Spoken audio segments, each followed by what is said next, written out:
Como lo veíamos la semana pasada, ningún otro personaje descrito en las Escrituras puede ser un paralelo como tan exacto a los sufrimientos de Cristo y a las glorias que vienen tras de él. En la vida de José podemos ver esta manifestación tan maravillosa. Y meditábamos también en el texto de Primera de Pedro 1 del 10 al 11. Los profetas que profetizaron de la gracia destinada a vosotros inquirieron y diligentemente indagaron acerca de esta salvación, escudriñando qué personas y qué tiempo indicaba el Espíritu de Cristo que estaba en ellos, el cual anunciaba de antemano los sufrimientos de Cristo y las glorias que vendrían tras ellos. Aún la misma escritura nos habla de que en algunos momentos la palabra de Dios a través de personajes históricos nos iba a hablar de tipos de Cristo y sobre todo que nos iban a hablar esas historias de su sufrimiento y de su gloria venidera posterior a su sufrimiento. Pero antes de entrar el día de hoy en materia, quiero abordar un tema tipológico, pero un tema tipológico diferente. Y el tema tipológico diferente que vamos a tocar no es hablo de que no hace parte de este estudio, pero ustedes no me perdonarían que hoy termináramos el tema de José sin tocar esta tipología. Y para que más o menos entiendan de lo que estoy hablando es esto. Dice Génesis 37:3. Y amaba a Israel a José más que a todos sus hijos, porque lo había tenido en su vejez. Y le hizo una túnica de diversos colores. Las dos clases anteriores, en las dos clases me hicieron la pregunta de la túnica de colores de José. Y yo pospuse la respuesta, porque no quería dar, uno, una respuesta informal. Dos, no me quería adelantar a ciertas tipologías, pero tres, en particular, no tiene que ver con el tema. Y ustedes dirán, ¿cómo así que no tiene que ver con el tema? Está en la historia presente la túnica de colores, pero por ser una túnica, no es una tipología personal. Cuando hablamos de tipologías personales, hablamos de tipos de Cristo a través de personas, no a través de objetos. Y en nuestro plan de estudio de esta materia de Cristología y encontrando a Cristo en el Antiguo Testamento, ustedes se van a dar cuenta que va a haber un momento específico donde hablaremos de objetos que representan a Cristo. Vamos a ver el mobiliario del templo, vamos a ver las vestiduras sacerdotales, pero de pronto no va a ser de pronto tan pertinente en ese momento hablando de tipologías a través de objetos y de cosas y de ornamentos o de mobiliario, de pronto no va a ser tan pertinente en ese momento como lo es ahora por el tema que estamos viendo. Entonces, por esa razón, me estoy dando una pequeña libertad de en esta clase no hablar de una tipología personal, sino de una tipología de una cosa. En este caso, la túnica de diversos colores. La pregunta que me hacían recurrente fue, ¿qué significaba? Bueno, la túnica de diversos colores, el significado de ella, de alguna manera es incierto. En el hebreo la expresión para túnica es ketonet pasim, que significa túnica larga de mangas o un saco de mangas largas con franjas. Así era que se llamaba en la escritura en el hebreo original. Una túnica larga de mangas o un saco de mangas largas con franjas. Eso es lo que significaba la traducción que tenemos ahora en la Reina Valera, túnica de diversos colores. La idea de túnica con variedad de colores proviene de la Septuaginta, con las palabras quitón y poikilón, que significa túnica de varios colores. De allí se deriva de la traducción de la Septuaginta en griego que viene esto. Aunque los colores de la túnica tienen un significado incierto, podemos entender que la túnica tomaba de manera integral y representaba una acción de una persona sobre otra para hablar de una posición sublime. Al ofrecerle Jacob esta vestidura a su hijo José, estaba poniendo sobre él una preferencia aparte de la dada a los demás hijos que él tenía. Esta túnica de diversos colores desató la ira desenfrenada de los hermanos de José. Y esto demuestra la tamaña grandeza y la profunda dimensión del significado de esta túnica. O sea, el significado de ella fue lo que trajo tal comportamiento iracundo, egoísta y hasta destructivo de los hermanos de José. No era una ropa cualquiera, no era que alguien usara esa ropa de manera cotidiana. Y el que la vestía estaba dotado con alguna responsabilidad especial. Como ya hemos mencionado, aunque no sepamos el significado preciso de los colores, podemos deducir el valor y la importancia de una vestidura si aún hacemos un estudio cultural a pesar del tiempo. Esta túnica podría representar en un contexto espiritual las vestiduras de Cristo, que al ser usadas por la fe nos hacen especiales y acrecenta en nosotros una dimensión de valor inestimable. Vuelvo y repito, estas vestiduras podrían, yo no digo que claramente, podrían en un contexto espiritual representar las vestiduras, o sea, cuando nos vestimos de Cristo, al ser usado por la fe, nos hace especiales y acrecenta en nosotros una dimensión de valor inestimable. Así como los hermanos de José se enfurecieron al ver esta túnica, de igual manera Satanás, al ver en nosotros las vestiduras de justicia de Cristo cubriéndonos, se enfurece y de manera implacable nos persigue. Eso lo podemos ver en 2 de Timoteo 3:12, donde el Señor, y en 1 de Pedro 5, donde el Señor nos invita a no ignorar las acechanzas del diablo, que él anda como león rugiente buscando a quien devorar. Sin embargo, el Señor, así como con José, garantizándole su protección cuando los hermanos le quisieron hacer daño, cuando la esposa de Potifar, y aún en la prisión, así como el Señor garantiza su protección sobre José, así también Dios permanecerá con nosotros siempre. Nosotros estaremos seguros en su mano. Y me llama a mí la atención algo con respecto a las vestiduras.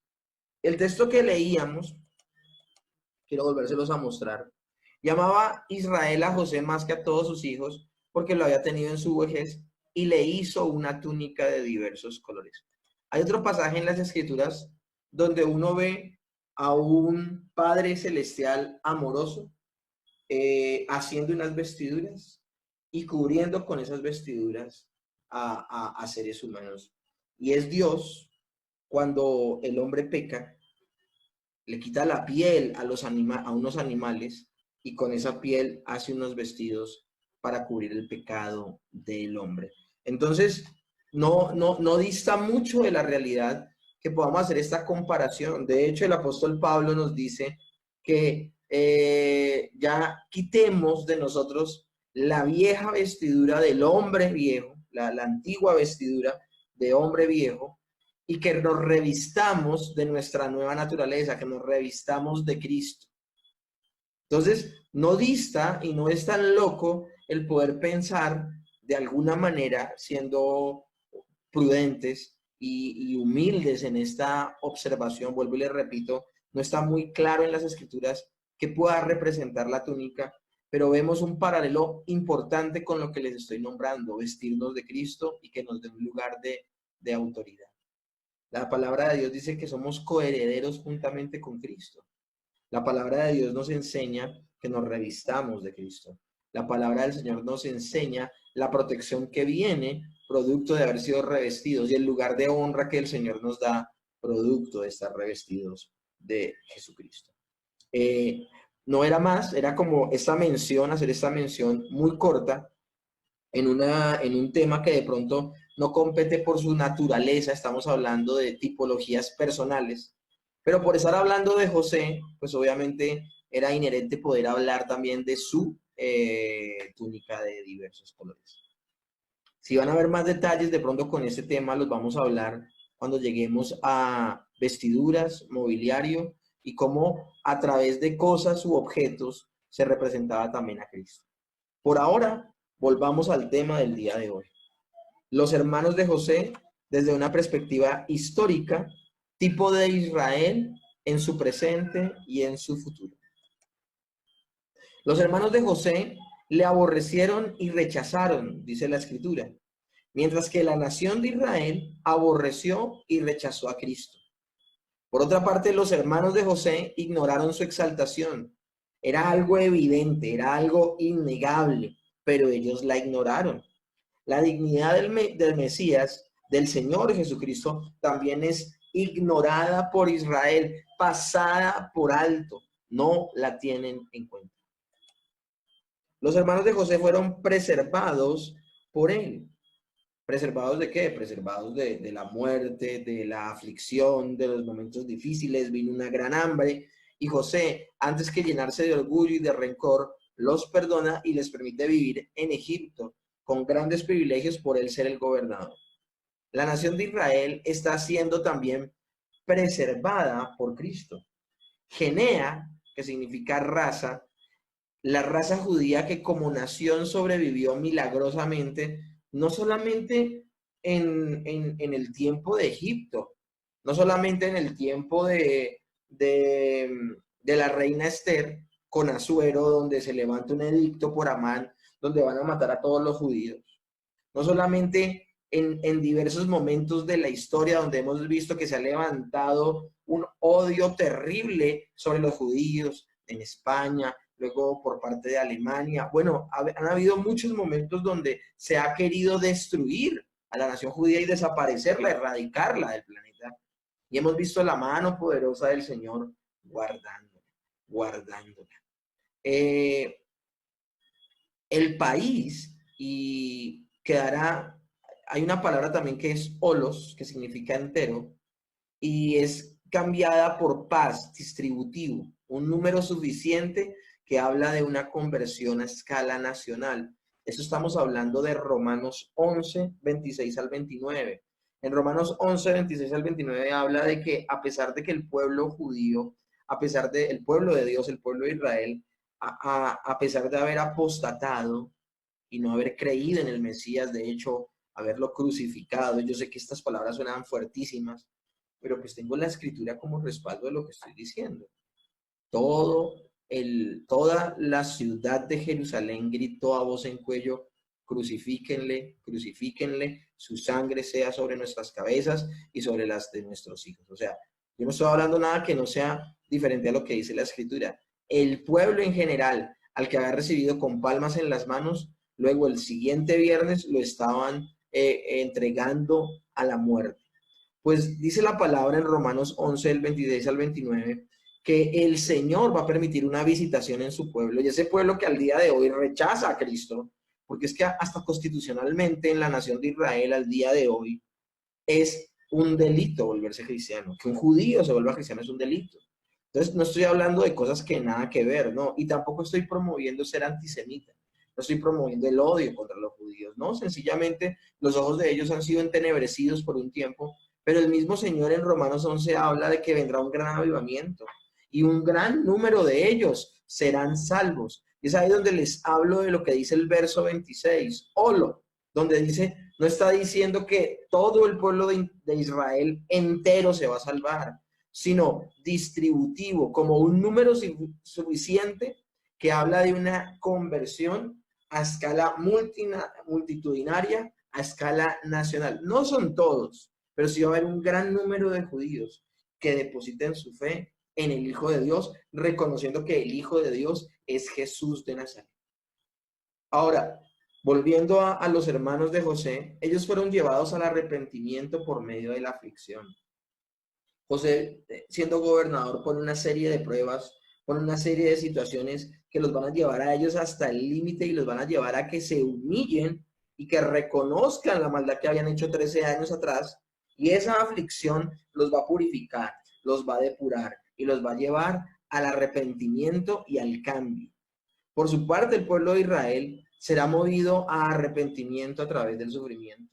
Y eso lo hemos visto nosotros desde que Israel rechazó a Jesús como el Hijo de Dios, como el Mesías, como Dios encarnado. Miren esta nación cómo ha sufrido. Y vuelvo y toco el tema de diferentes momentos donde los han perseguido para eliminarlos y acabarlos y erradicarlos de la faz de la tierra.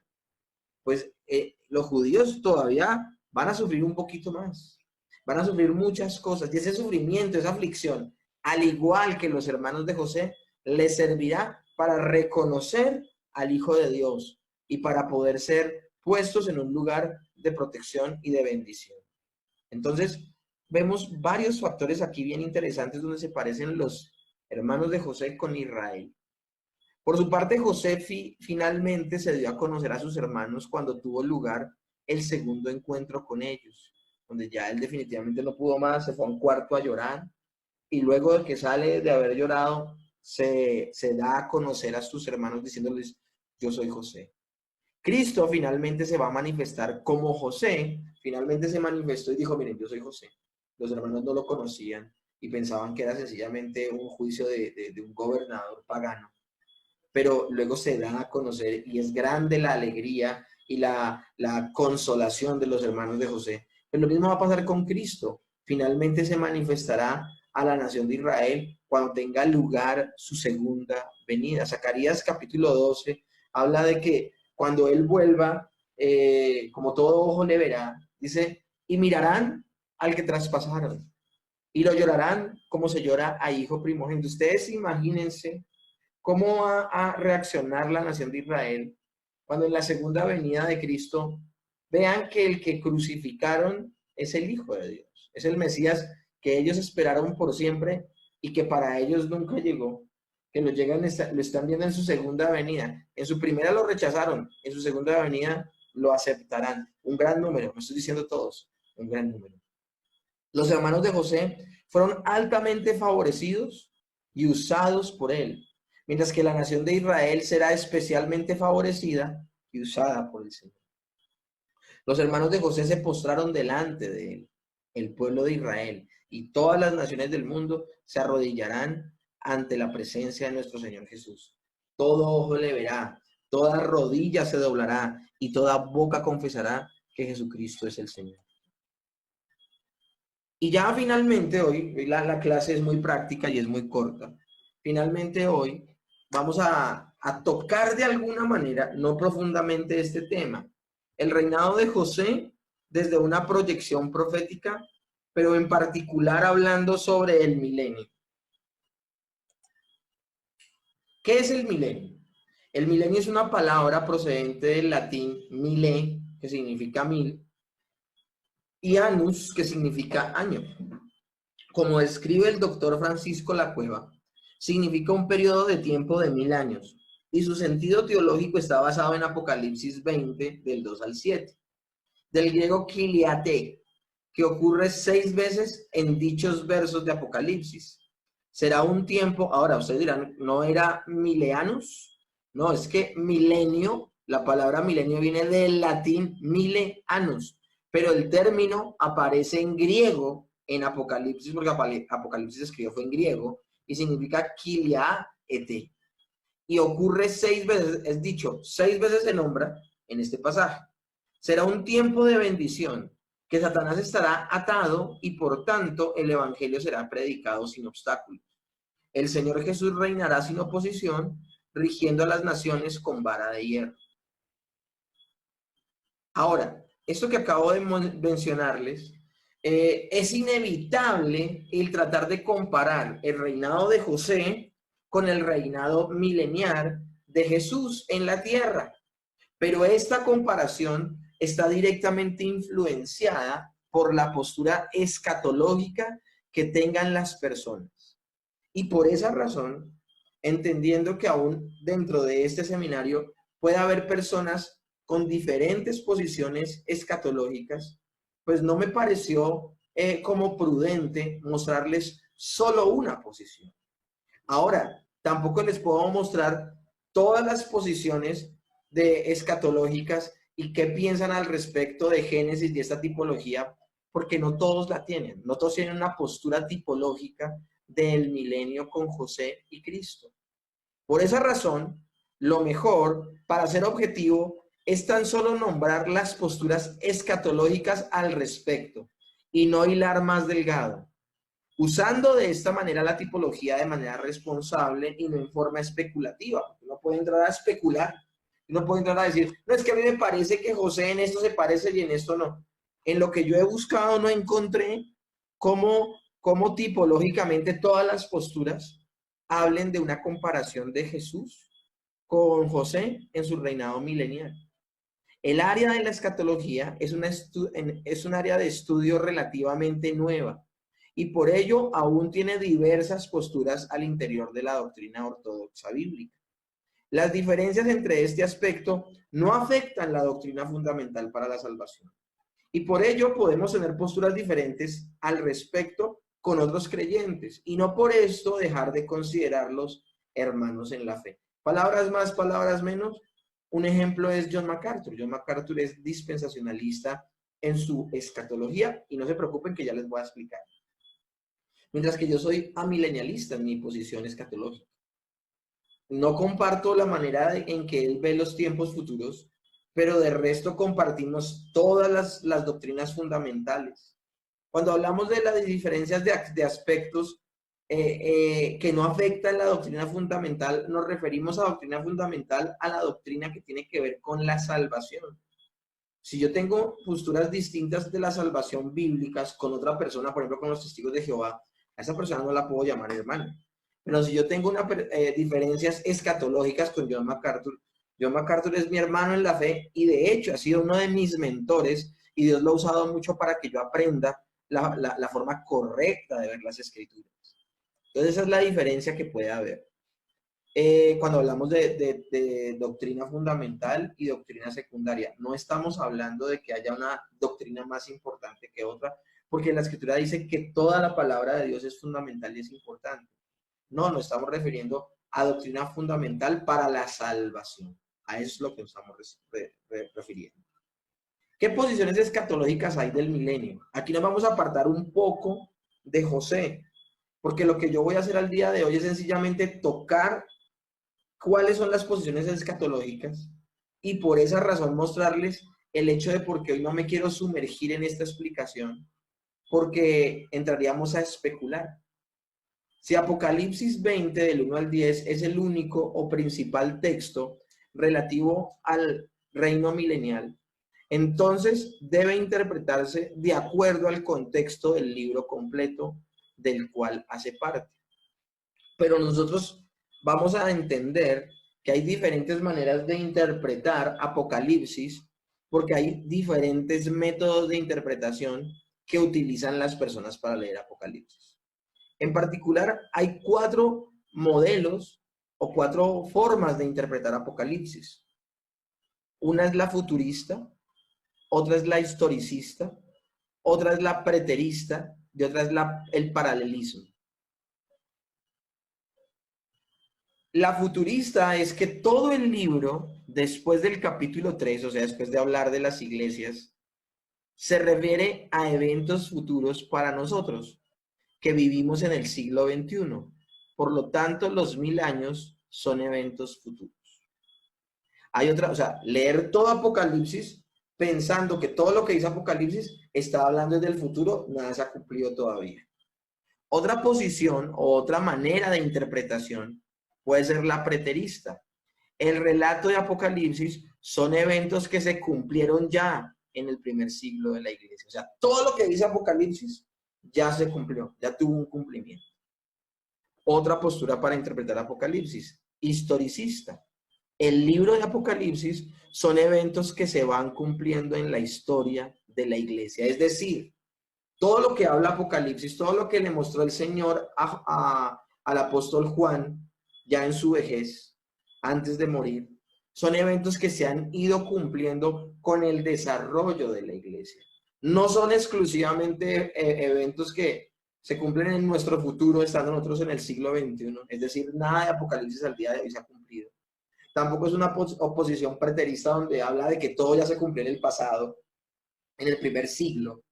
Estamos hablando en el siglo I después de Cristo.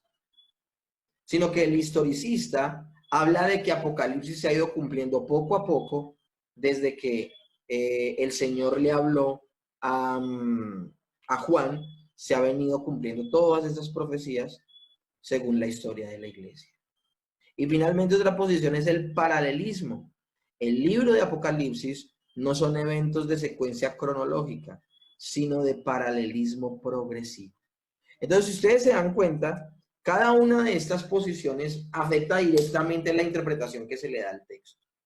Y estas son las maneras de interpretación las que les acabo de mencionar. No son las posiciones escatológicas, son las maneras interpretativas, la manera de interpretar el texto. Ahora, ¿cuáles son las posiciones escatológicas? Hay tres posiciones: amileniarismo, postmileniarismo y premilenialismo. Y en el premilenialismo tenemos un premilenialismo clásico o histórico y premileniarismo dispensacional. Si yo en ese momento entro a hablarles al dedillo de cada una de esas posiciones, cambiaría completamente el panorama y el horizonte del tema de este seminario. La idea es solo mencionar las posturas, no explicarlas detalladamente, pues convertiríamos una clase de cristología, que es fundamental y cardinal, en una clase de escatología, que es de doctrina secundaria. A eso nos referimos. Entonces, por esa razón, no vamos a entrar en detalle. Les tengo noticias. Cuando terminemos el seminario de teología sistemática, los que lo están tomando, la última materia va a ser escatología. Aquí ya hay personas que están recibiendo esta clase que ya vieron todo el seminario de teología sistemática, ya se graduaron de teología sistemática, y estas personas ya vieron la clase y saben de lo que les estoy hablando, de estas posiciones escatológicas. En su momento no les hablé tanto de las maneras interpretativas, pero sí les hablé de las posiciones escatológicas. Entonces, para ellos es familiar, pero para otros puede que no lo sea. Entonces, con esto que acabo de mencionar, damos por terminado el día de hoy la clase. La clase de hoy fue muy cortica, fue muy fresca, porque quería que apuntáramos sencillamente al personaje de José,